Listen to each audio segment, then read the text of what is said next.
Hello guys, welcome to my channel. ఈ ఛానల్లో వచ్చేసి నేను ఏం చెప్పాలనుకున్నా అంటే చెప్పు. ఏదో ఏదో ఒక్కటి చెప్పు, ఒక్కటైనా.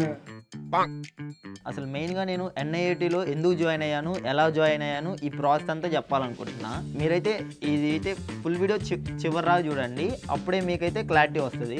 నాకు టీఎస్ ఎంసెట్లో అరౌండ్ 2500 ర్యాంక్ వచ్చింది. ఇంకా మెయిన్స్లో క్వాలిఫై అయ్యాను, ఇంకా అడ్వాన్స్లో కూడా క్వాలిఫై అయ్యాను. ఎంసెట్ ర్యాంక్ ప్రకారం అయితే నాకు ఒక మంచి కేస్ అయితే వస్తాయి. ఫీజు కూడా నాకు చాలా తగ్గుతుంది. కానీ నేను ఎన్ఐఏటీని ఎందుకు చూస్ చేసుకున్నాను? Hi, this is Pranay, welcome back to my channel. మేము ఇంటర్ సెకండ్ ఇయర్లో ఉన్నప్పుడైతే మా కాలేజ్కి చాలా డిఫరెంట్ బీటెక్ కాలేజెస్ అయితే వచ్చాయి.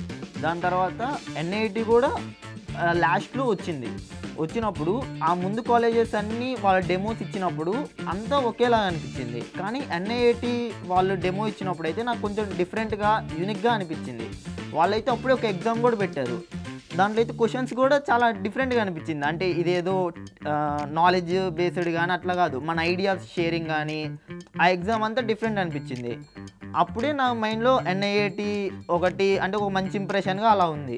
ఎంసెట్కి వెళ్దామా, లేకపోతే అదే సిబిఐటి కాలేజెస్ కానీ వాటికి వెళ్దామా, లేకపోతే ఎన్ఐటీ జాయిన్ అవుదామని చాలా డిస్కషన్స్ కూడా చేశాను పేరెంట్స్తో. నేనైతే ఫోన్లో అయితే వెబినార్స్ అవి అయితే చూశాను. ఎన్ఐఏటీ వాళ్ళైతే ఒకరోజు అయితే ఇట్లా క్యాంపస్కి విజిట్ చేయండి అని అయితే చెప్పారు. నేనైతే పేరెంట్స్తో అంటే నేను మా అమ్మ అయితే వెళ్ళాము క్యాంపస్కి. అక్కడైతే ఫస్ట్ ఒక 2 to 3 అవర్స్ వచ్చేసి present scenario and future scenarios అవన్నీ అయితే ఇట్లా ఉంది, మార్కెట్ ట్రెండ్ అది ఇదని అయితే చెప్పారు.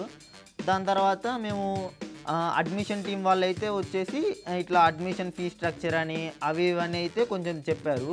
దాని తర్వాత సీట్ రిజర్వేషన్ కోసం అయితే మేము కొంచెం అయితే అడ్వాన్స్ అయితే ఫీజు కట్టిన తర్వాత అయితే బూట్ క్యాంప్ అని చెప్పి దానికైతే అటెండ్ అయ్యాను ఒక 4 days.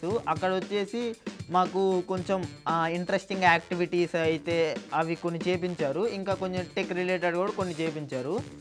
దాని తర్వాత వచ్చేసి పేరెంట్స్ కూడా ఏమన్నారంటే, అరే అది వాళ్ళ స్టార్టింగ్ కదా పెడుతుంది, స్టార్టింగ్ ఇయర్ కదా, అది సర్వైవ్ అయిద్దో అవ్వదో కొంచెం చూసుకొని జాయిన్ అవ్వాలి, బీటెక్ కదా కెరియర్ సంబంధించింది అని చాలా అయితే నన్ను అడిగారు. నేను అప్పుడైతే ఇంకా ఐఐటీ అని స్టార్ట్ చేస్తుంది, వాళ్ళు అన్నీ ముందే చూసుకొని ఉంటారు అది అని చెప్పి ఇంకా ఏదైతే అదైందని చెప్పేసి ఇంకా నేనైతే జాయిన్ అయిపోయా.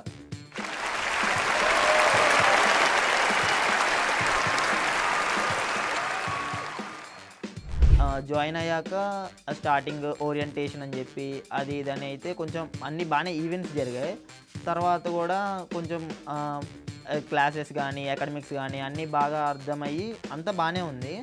తర్వాత నేను కూడా హ్యాపీగా ఉన్నా. తర్వాత పేరెంట్స్ కూడా వాళ్ళు కూడా ఇదంతా నా హ్యాపీగా ఉండడం చూసి వాళ్ళు కూడా కొంచెం కాన్ఫిడెంట్గా హ్యాపీగా అయితే ఉన్నారు. నెక్స్ట్ వీడియోలో వచ్చేసి నా 6 months జర్నీ, ఇంకా ఏమేమి ఈవెంట్స్ జరిగాయి, నేను ఏమేమి నేర్చుకున్నా, మొత్తం నా ఎక్స్పీరియన్స్ ఎలా ఉంది అవన్నీ అయితే డిస్కస్ చేద్దాం అనుకుంటున్నా.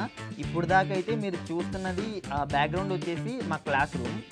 ఇంకా మీకు ఏమన్నా డౌట్స్ ఉన్నా అవి వచ్చేసి మన కామెంట్ సెక్షన్లో అయితే క్లియర్గా కామెంట్స్ అనేది పెట్టండి, నేనైతే వాటికి రిప్లై ఇస్తాను.